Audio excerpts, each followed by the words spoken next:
Welcome to the Uncle Erich Presents Crime Fiction Podcast, featuring classic radio shows, crime, murder mysteries, and suspense shows. We're so glad you tuned in for this current classic episode.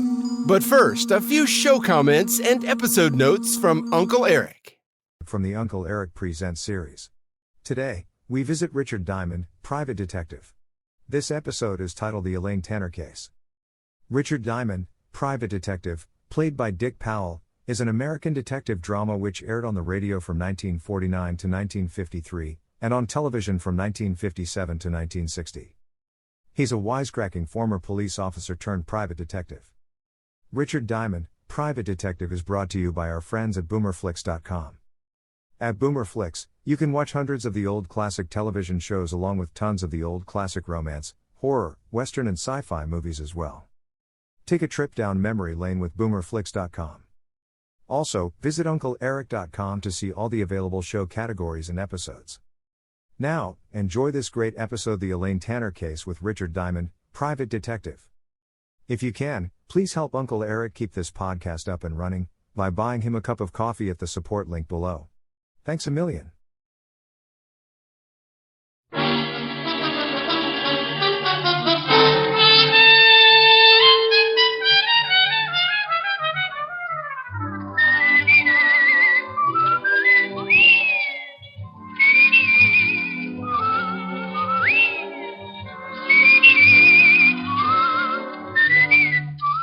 The National Broadcasting Company presents Dick Powell as Richard Diamond, private detective. Walk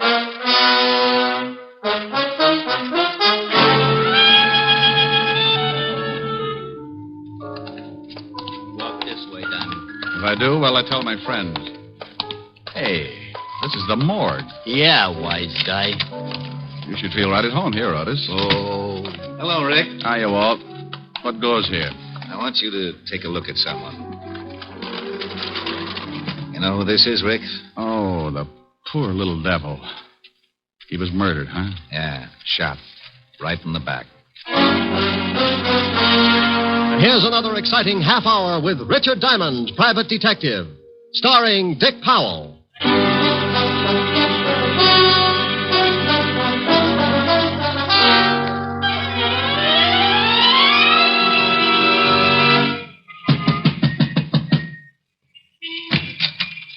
Yeah, you want something? How do you do?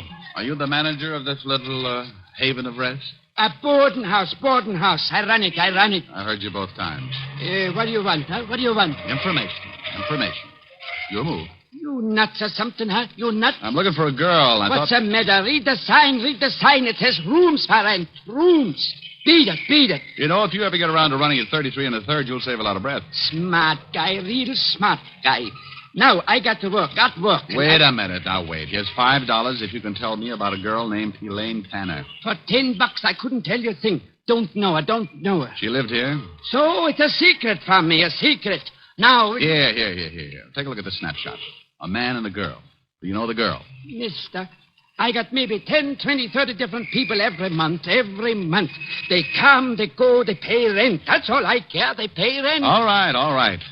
Did this girl ever pay rent here? Maybe I remember her face. I never remember no names. Is anybody living in her room now? Why you want to know? Huh? Well, I'll tell you a secret, Bud. The girl is my sister. When we were little kids, my mother and father ran away from home to become acrobats in a circus. This broke up my sister, and she left, too. Now, Mama and Papa are back, and I want the whole stinking family together again so we can take the light out of the window. Sure. But $10. For $10, maybe I show you her room. All right, you're in business. Now, here's your 10. Thanks. The fingers are mine. This way, down this way. How long does she live here? Oh, not for long, maybe 2 weeks. Then what? Then comes an old guy one day. Yeah, an old guy, and... And what? She goes away with him. And you know what else? Yes, I know what else. The old guy was the same guy in the snapshot I showed you a minute ago. He was with a girl. Sure. Okay, look around. She ain't in any of them drawers, she ain't. Or that cupboard, she ain't. She ain't no place. Now, tell me, did she leave anything here at all? Just junk. Newspapers, magazines, newspapers. So she was a bookworm. Well, okay, I guess that's it. Let's go. Let's get out of here fast. Who are they shooting at? Who's in that house next door where the shots came from? People. Thanks. They're shooting at you. They're shooting at you. Know anybody who wants to get rid of you? Nobody. Oh, mister, please go now. Now. Look. There's $20 more if you do me a favor. I do you one favor and get shot at. Who knows what'll happen for 20, huh? Who knows? Twice as much fun. Now, look, go through the stuff she left here. I told you there wasn't nothing. Well, go through it anyway. If you find anything that might give me a lead, call me up. Here's my card. Richard Diamond, private detective. Hey, it says you're Dick. A Dick. Strictly private. Now, is it a deal? $20 now? There'll be more if you find something for me. Okay. No, please beat it and don't come back here no more. No more. Window glass costs dough.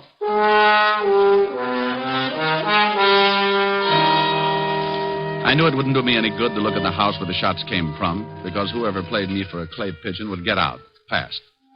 Now, only one person knew I was likely to visit that boarding house, the man who sent me there. And his name was Morris Clinton. Vocation, multimillionaire. Avocation, or hobby, wolf. And an old one at that. But why should he take a shot at me? Thinking like that figured out to a heart-to-heart talk with Clinton, so I went to see him. But if he knew anything, he played it straight. Shoot at you? But that's ridiculous. Well, I agree, Clinton, but look at my side of it. This morning, you sent your chauffeur to my office to bring me here. Then you hired me to find a girl for you, a girl named Elaine Tanner. And she wasn't there. Right. She wasn't there. Just an empty room in a boarding house. That's all the information I could give you about her. I'll even buy that. I've worked on less information before, but here's my point, Mr. Clinton. I was shot at. I'm used to it, but I don't like it. I told you, I know nothing about that. Believe me, Mr. Diamond, I know nothing about it. I do believe you. We'll just say someone doesn't like my poking around that boarding house. Have you got any idea who that might be? No, I haven't. I swear it. Okay. I'll wrap it up right now. As I said, I've been shot at before, but you've been so pleasant, Mr. Clinton. From here, the price goes up. You don't want to go on with the case? Not at these prices. All right, forget it then. I gave you $100 this morning. Keep it. And forget you ever saw me. Oh, you're so sweet. It'll be a pleasure. Diamond, just a moment. Yeah? What has happened is between you and me. Oh, yes.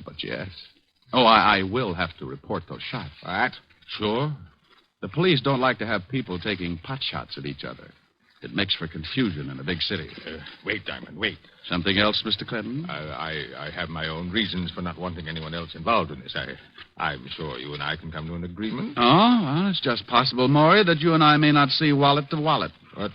What would you say if I offered you a $1,000 bonus to keep on the case? Offer or suggestion? I'll make it a deal. Put it on paper. A check. Can I trust you? Okay, Clinton, if you feel that way about it. Post-date the check. A week from today. If I don't show up with Elaine Tanner by then, the check is yours again. Uncashed. Very well. Here you are. Thanks. So long, Mr. Clinton. I'll keep in touch. Where are you going now? Back to my office to wait for a phone call from the little guy at 118 Parker Avenue. Oh. Well, hello there. Did you hear everything you wanted to? I beg your pardon, sir. I was just coming in to ask Mr. Clinton if I should drive him anywhere this afternoon. Oh? Christopher, come in here. Right away, Mr. Clinton. Excuse me, Mr. Diamond. Yeah, sure. So long, Christopher. The minute I left Clinton and Chris, I began to get that lousy feeling again. The only thing that made me feel anywhere near normal was the thought of the $1,000 that would be mine in 7 days. For $1,000, I'd stand up for target practice for the big mole. I didn't have much to go on, just the knowledge that old man Clinton wanted me to find Elaine Tanner and that somebody, who up to now had proved to be a bad shot, didn't want me to find her. With that peaceful thought in mind, I sat in my office hoping for a call from the little manager of the boarding house on Parker Avenue. I'd been waiting about an hour, and then... save your knuckles and use a fire axe. Come on in. Hello, Mr. Diamond. Well, Christopher. All your driving finished for the day? Mr. Clinton sent me to see Mr. Diamond. This is the second time today. What's he trying to do, make dear friends of us? Not exactly, Mr. Diamond. He wants that check back. What? He's changed his mind. Oh, from what I know of him, it needs it. He wants to call off the whole thing. Something happened. Elaine Tanner show up? No. Oh, and he sent you to get the $1,000 check back. That's right, Mr. Diamond. Oh, I know an easier way. Why doesn't he just stop payment on the check? I'm only carrying out Mr. Clinton's orders. Are you? Why do you ask that? Well, it seems a little offbeat, Chris. This morning he hires me, then he fires me, then he hires me, now he fires me. Monotonous, isn't it? May I have the check, Mr. Diamond? Not before I call Clinton and ask him a few things. You just don't seem to understand, do you? I want Mr. Clinton to explain. Take your hands away from that phone. Oh, gun, huh? And oh, how I hate him. No need to be afraid of this one unless you get stubborn. Let's give Clinton a ring. Keep your hands on top of the desk, palms down. So we're going to play table tilting, maybe? And stay sitting. Listen, Chris. How do you like your hair parted, Diamond? On the side or right in the middle?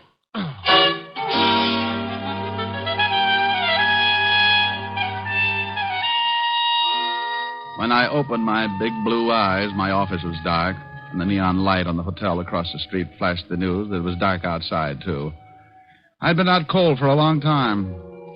When the room stopped spinning, I reached out, grabbed a piece of it, pulled myself up, went to the water cooler, splashed myself alive. I started toward the light switch when... This time I was going to be ready.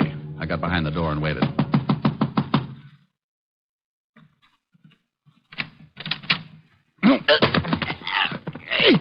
Hey, what's the idea? Hey, let go! Oh, for the love of Mike Otis. Sergeant Otis. Well, who you expecting? Gorgeous George, maybe? Let go my neck. Oh, I'm sorry, Otis. I guess I just can't resist you. You crazy shamus. Hey, it's dark in here. It was a lot darker a couple of minutes ago. Hit the light, will you? Yeah. Thanks. Oh, I got enough troubles, and the first thing I see when I wake up is you. Holy mackerel. What you been doing with your head, Diamond? I got mixed up in a handball game. Oh? Yeah, some friends needed a ball. It's hard work, but you get used to it. Oh, got worked over, huh? Well, them bum jokes you pull catch up with you sometimes. Yeah, Hey, wait a minute. What are you doing here? I come to get you. Lieutenant Levinson wants to see you. Well, go back and describe me. That's all he gets tonight. I think you better come, Shamus. It's important. I think you better go, Otis. That's important. Now, look. Lieutenant Levinson sends me over to get you. There's something he wants to ask you. All I know is name, rank, and serial number. Now go back and tell Walt I don't want to play games. Shamus, I got news for you. Murder ain't a game no more.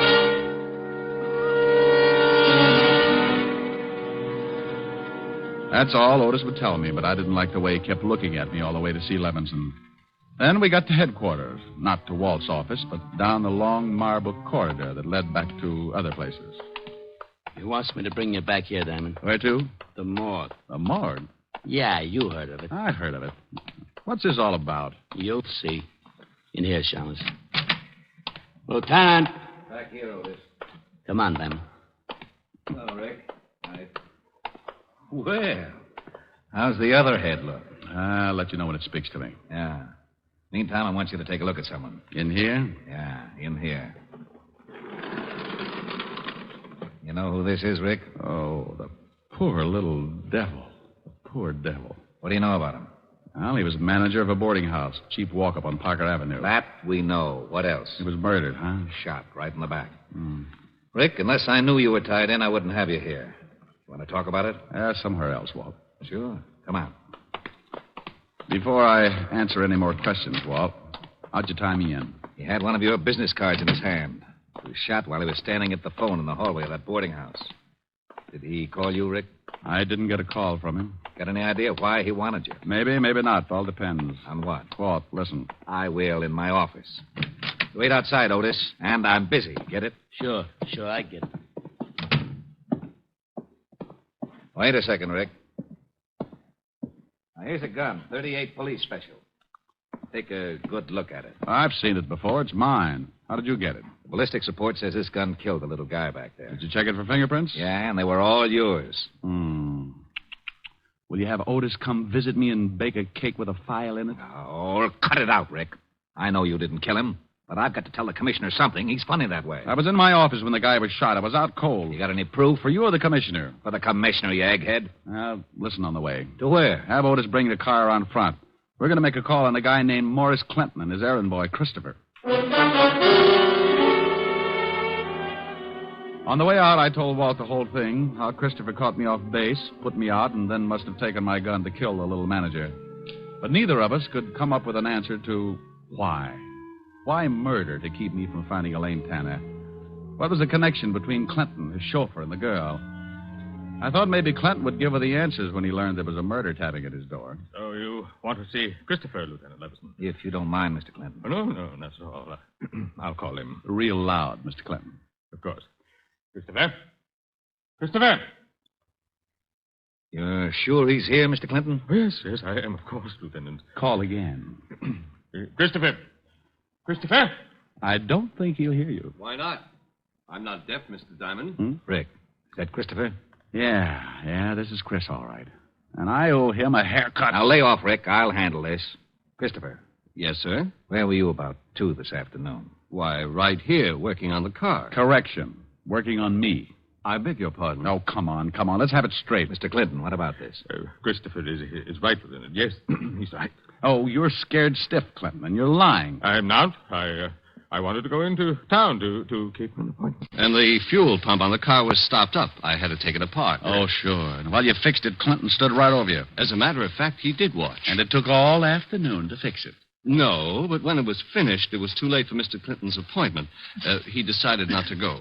How about that, Mr. Clinton? Oh, yes, Lieutenant. Christopher hasn't been out of my sight all afternoon. That's good enough for me. All right, Diamond, let's go. What? Are you crazy? No, that's why I'm putting the cuffs on you. I thought there was something fishy about your story. Gun taken away from you. People coming to see you, hiring you, firing. Walt, your stomach has gone to your head. Never mind my stomach. Otis, Yeah, Lieutenant. put the cuffs on this Shamus. Cuffs? On him? Close your mouth, Otis. Put the cuffs on. Walt, what in the world? Diamond, I've been waiting for a chance like this to comb you out of my hair for good. Otis, the cuffs. Yes, sir, Lieutenant. All right, Shamus, hold him out. Mr. Clinton, thank you very much. Goodbye. Come on, Diamond. Lieutenant. Otis, I told you to close your mouth. Oh, I gotta breathe. Oh, shut up and come on. Walt. Outside, Diamond. Get going. You big bubblehead. What's the idea of making like a cop with me? I kind of liked it. How'd I do? What? Good performance, eh? Good Oh, you big ham. You great big ham. Well, Lieutenant, are we going to put the Shamus in the jug? Shut up, Otis. Take the cuffs off him. What? Here, Otis, start working. Oh, you're right, Rick. Clinton was scared stiff, and for some reason he backed Christopher's alibi. Walt, I've got an idea. You better have. If I don't have something to tell the commissioner, I'll have to give up my ideas about a pension.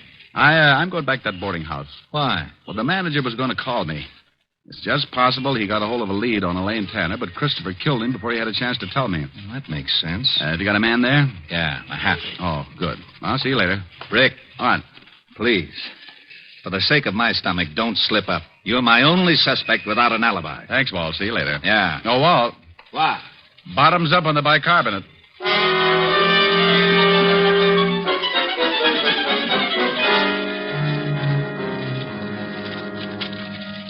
That's all the stuff there was in the basement, Diamond. Oh, thanks, my happy. Everything neatly bundled but this one pile. The little guy must have gone through it. Got any idea what you're looking for? No, give me a hand, will you? Sure. Newspapers, magazines. Oh, my happy. Uh-huh. No one's been in here since the murder? Nobody. I've been on the door. And the manager had nothing on him. Only your card. That's funny, very funny. He wouldn't have tried to call me if he hadn't found something. Maybe he came across something in this pile of stuff. Didn't take it out and then... Find something? Yeah. This sheaf of withholding tax statements. Mm-hmm. The kind that come on the bottoms of paychecks. Made out to Elaine Tanner, paid by the Blue Falcon nightclub. That ain't far from here. That's where I'm going.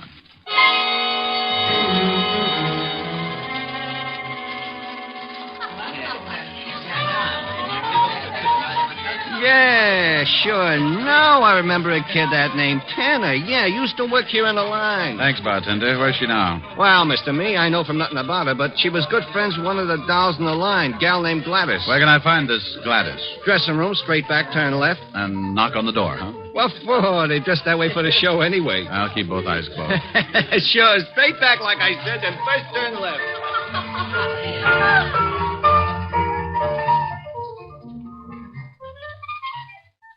What you want with her, Hanson?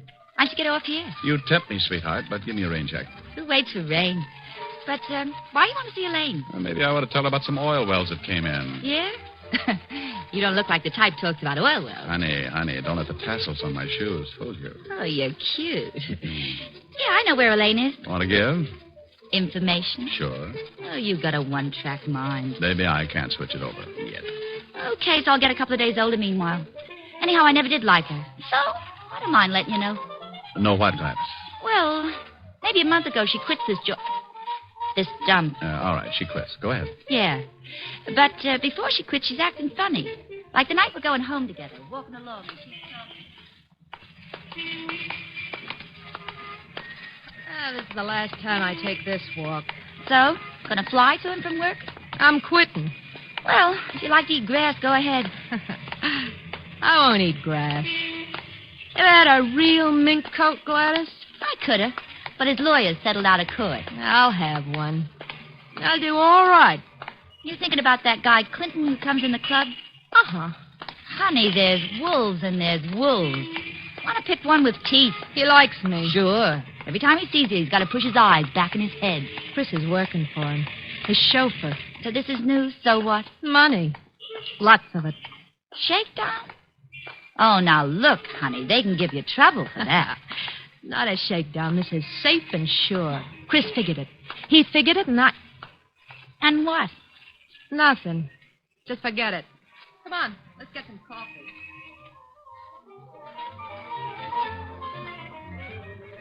And that's all she says. Uh-huh. Now, where can I find her? Oh, I'll tell you where I think she is. Here's the address. I wrote it down. Thanks, Gladys. I'll see you again. Yeah. See more of me. Is that possible? This costume's for the first show.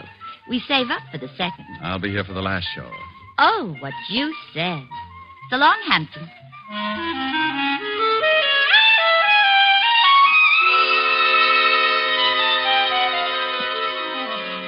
A little while after Gladys gave me the address, I was buzzing at an apartment door. I kept my fingers crossed and then uncrossed them when the door opened. Yes? Hello there, Elaine. Who are you? Oh, the name's Hangtooth. Elmer Hangtooth. Who? Oh, I better come in. Hey, what's the idea? Can't hear a thing you say, honey. My hearing aid just shorted out. Now listen, wise guy. Oh, Elaine. Chris sent me. Chris? Yeah. He said to tell you everything's okay. The heat's off. How about that private eye? Diamond? Richard Diamond? Yeah, that's the one. Honey, you'll never be any closer to him than you are right now. I was afraid he'd quit. Hey, when's Chris coming? Soon, I hope. Oh. I've never seen you before. Have I? Well, you're young and life's full of surprises. Uh-huh. I like surprises. Right. Chris work you in on the deal? Yeah. I did him a favor. Took care of Diamond. Like doing it, too. Oh, by the way, what goes with you and Clinton? Honey, we had a common interest. Oh. Books, dearie. Books. He had one I wanted. When I finished with him, I could have walked out with the furniture. Yeah, I guess you could, baby. I guess you could. Think so? Why not? What did you say your name was? Well, the name's Appelknocker, Harold Appelknocker. What?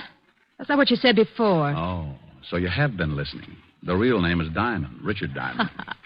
I see a kidder, huh? Well, if that makes you laugh, this ought to bring back Mahjong. Here, take a look at my license. My membership card, the Hopalong Cassidy Club, my Flash Gordon beanie. You dirty shummus, you stinking cop. Easy, baby. Let go of me. Easy. Let go, you dirty. Let go of me. Let her go, Diamond. Chris! Jackpot. Chris and Elaine all at once. Diamond, get your hands off her. Get them off. No, that's better. Now, Elaine, before I fill him full of holes, tell me what he's doing here. He said just send him, Chris. Sure, he would.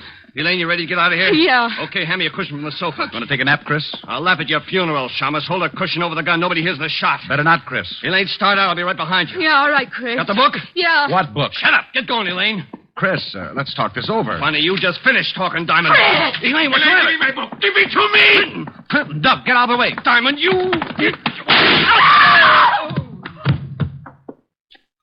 Chris. Well, I owed him that partner's hair. Chris. It's all right, Elaine. Just creased. I wouldn't think of depriving the hot seat of such a good customer. My book. Where's my book? I want it. Give me my book. Sure, Mr. Clinton. But I'm afraid you'll have to explain to the police first. A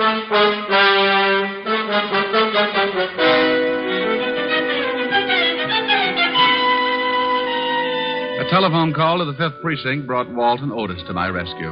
Otis used the siren. Loved it.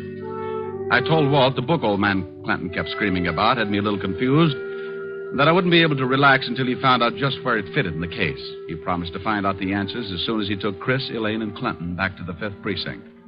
I told him to call me at Helen's. Rick, what about that check for $1,000? Is it any good? Well, the check's post-dated. I doubt if Mr. Clinton will honor it now.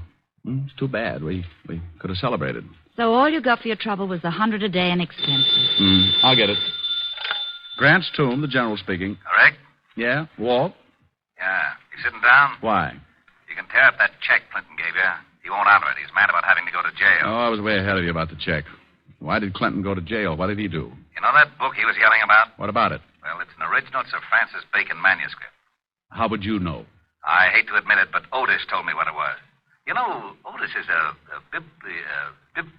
excuse me, Lieutenant. It's bibliophile. Shut up, Hammerhead. Okay, so I work for nothing. Rick. Yeah? The book was worth $30,000. It was stolen 18 years ago from the Fine Arts Library in Washington. Old man Clinton bought it from a fence. That's why he couldn't go to the police. Oh, so Chris and Elaine hijacked it, huh? Probably had a sale for it. Rick, there's a $1,500 reward for that book. So what? It's yours. Hey, wait a minute, Walt. Helen, put your ear next to the receiver. Oh, all right. Walt, say that again. Say what again? What you just said.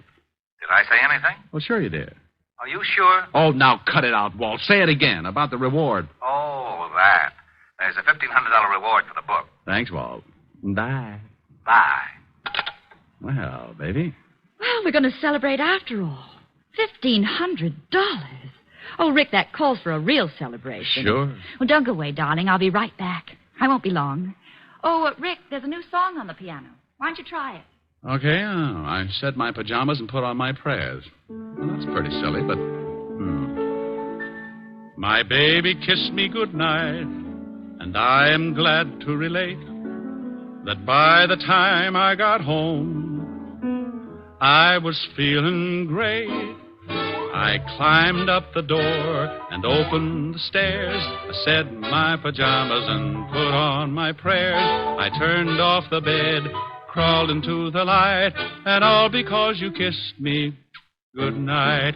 Next morning I awoke and scrambled my shoes. I shined up an egg, then I toasted the news. I buttered my tie and took another bite, and all because you kissed me good night. By evening I felt normal, so we went out again. You said good night and kissed me. I hurried home, and then I climbed up the door and opened the stairs. I said my pajamas and put on my prayers. I turned off the bed, crawled into the light, and all because you kissed me good night. By evening I felt normal, so we went out again. You said good night and kissed me. I hurried home, and then I lifted the preacher, called up the phone, spoke to the dog, and threw your ma a bone. 'Twas midnight, and yet the sun was shining bright, and all because you kissed me good night. Oh, that was lovely, Rick. Well, how do I look? Oh, my, wonderful. What are you so dressed up for? For the celebration. Oh, that's right, yeah. Come on, let's go. Oh, where are we going, Rick? Oh, the Blue Falcon nightclub. We'll be just in time for the last show. The Blue Falcon. Oh, but why pick that place? Oh, but they've got a wonderful floor show. Yes, but the costumes are... well, they're nothing. Oh, what you said.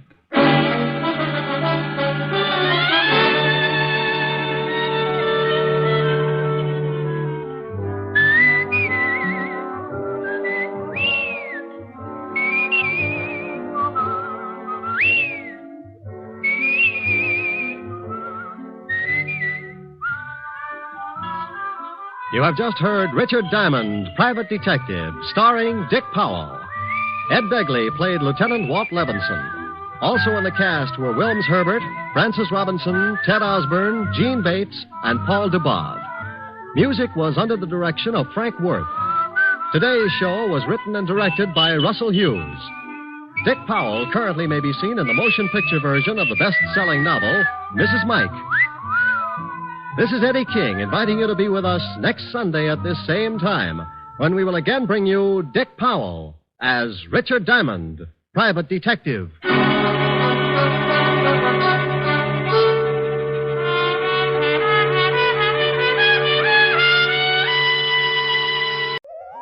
I hope you enjoyed this latest Uncle Erich Presents episode. Stay tuned for the next exciting episode. Please check back often and make sure to subscribe to my podcast so you won't miss the new exciting episodes. In the meantime, scroll up or down to find other exciting episodes to listen to. Don't forget to visit UncleErich.com to see and listen to all the program categories and episodes. There are also hundreds of the old classic crime and detective television show episodes you can watch as well. They're a hoot to watch. That's UncleErich.com.